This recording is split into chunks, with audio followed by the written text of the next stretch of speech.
এটা গাছের আম জানো, আমাদের একদম নিজের বাড়ির গাছের আম। আমগুলো কিভাবে নষ্ট হয়েছে তোমাদেরকে ভাবলাম কাটার পরে চোখে পড়েছে।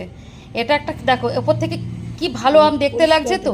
হ্যাঁ, এইবারে এই আমটা দাঁড়াও খুলছি, মানে কাটা হয়েছিল।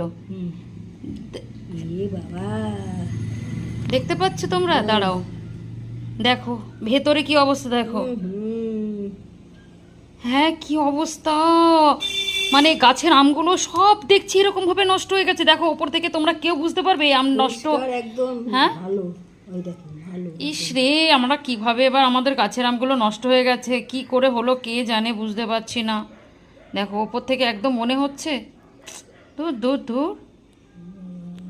দেখো তোমাদেরকে গাছটা দেখাচ্ছি, এই হচ্ছে গাছটা, এই গাছের আম, এই যে এই আমগুলো এখান থেকে পড়েছে সকালবেলা মিলি দিয়ে এনে দিল, তারপর এই অবস্থা। কি অবস্থা, গাছের মধ্যেও আমগুলো এভাবে পচে যাচ্ছে কেন বুঝতে পারছি না। এটুকু এটুকু আম, ভালো আমগুলি যদি বলো। হয়